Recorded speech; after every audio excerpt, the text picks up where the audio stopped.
Дорогие друзья, каждый нормальный человек стремится реализовать себя в жизни, независимо от философий, верований, религий. Каждый из нас хочет быть просто успешным человеком.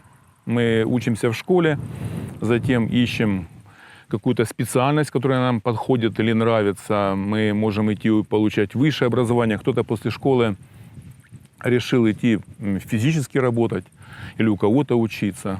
Для чего? Для того, чтобы работать и получать достойную зарплату.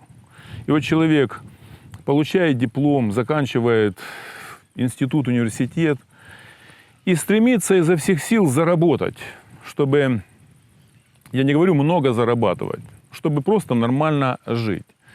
И многие миллионы людей сегодня каждый день трудятся в поте лица, стремятся заработать, а у них ничего не получается. Независимо от того, что у них есть диплом, образование, или просто они хорошо умеют делать свою работу.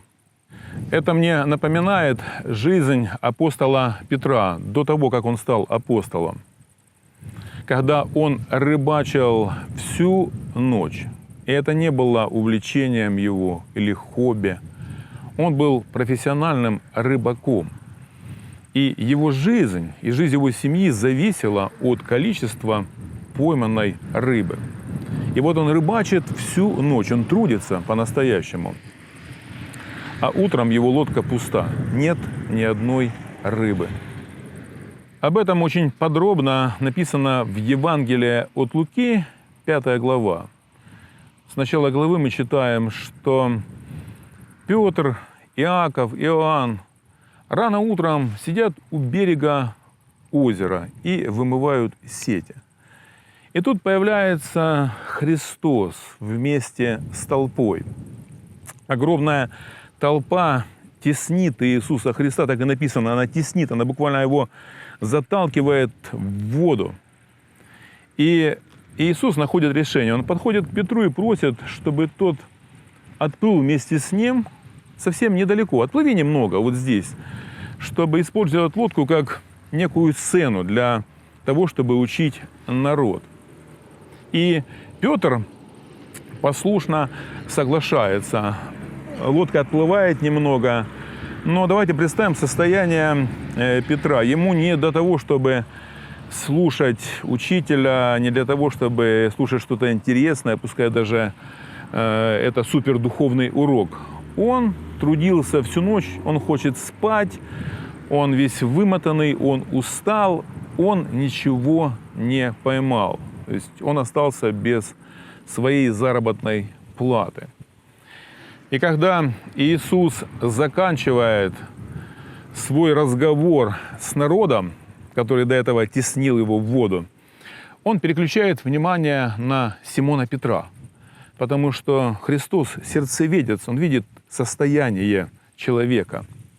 Он видит, что Петр сильно разочарован своей рыбалкой. Он видит его усталость, видит его беспомощность, потому что он остался без денег, без той рыбы, которую можно было продать и накормить семью. И он видит самое главное, его трудолюбие, что он трудился всю ночь, что он старался изо всех сил заработать деньги для себя и для семьи. И вот тогда он обращается к Петру. Отплыви на глубину. Отплыви подальше. И Петр снова послушно это делает. И далее Иисус говорит, закинь сети. Закинь сеть. То есть в оригинале там написано, опусти свою сеть в воду. И вот тогда Петр впервые заговорил, сказав Иисусу в ответ, наставник, мы трудились всю ночь и ничего не поймали. Но по слову твоему закину сеть. Вот возвращаясь к этому слову наставник, опять-таки в оригинале в греческом это слово буквально начальник или специалист, знаток. Вот как мы обращаемся к человеку, ты, скажем, занимаешься чем-то всю свою жизнь, а какой-то незнакомец к тебе подходит и говорит: да послушай, вот я знаю, как решить этот вопрос, как тебе помочь, как решить этот вопрос. И вот Петр видел себя профессионалом. Он уже женат, у него теща, у него дети. Он много лет занимается ловлей рыбы. Это династия. Отец занимался, я занимаюсь. И тут кто-то подходит и говорит: закинь сеть. Он говорит: слушай, специалист, знаток, я всю ночь трудился и ничего не поймал. Ну ладно, закину. И вот он забрасывает эту сеть. И слава Богу, что послушал Иисуса. И написано, было поймано такое количество рыбы. Первое, он не мог совладать с этой сетью, не мог ее вытащить. Он зовет товарищей. И там упоминается, что рядом были Иаков и Иоанн, которые тоже стали апостолами. Он зовет товарищей. Второе, когда они тянут эту сеть, сеть рвется от этого количества рыбы, которая оказалась в сетях. И даже лодка начала тонуть. И вот какова была реакция тех, кто это все видел?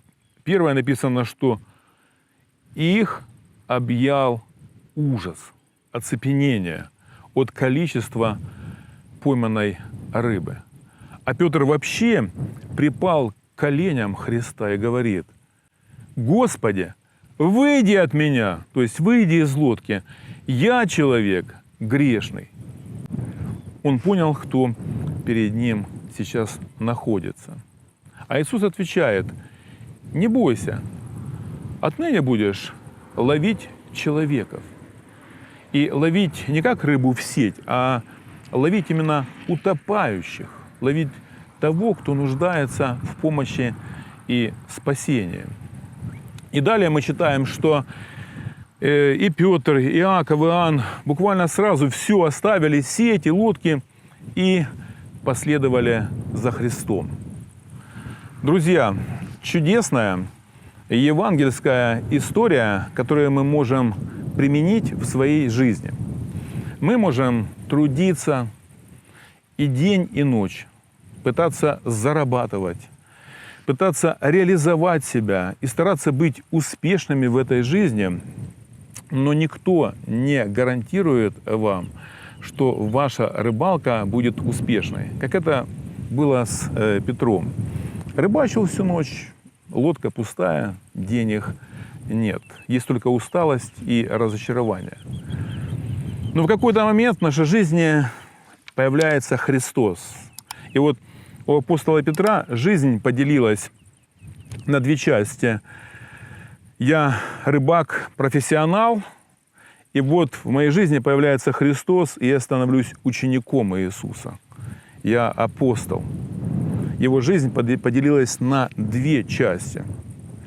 И с этого момента апостол Петр начинает понимать, что ничего лучше, чем пойти за Иисусом, не может быть вообще. Вот представляете, он все бросил и пошел за Христом. Вот он успех, вот она победа, вот оно благословение для всех нас. Ничего лучше быть не может.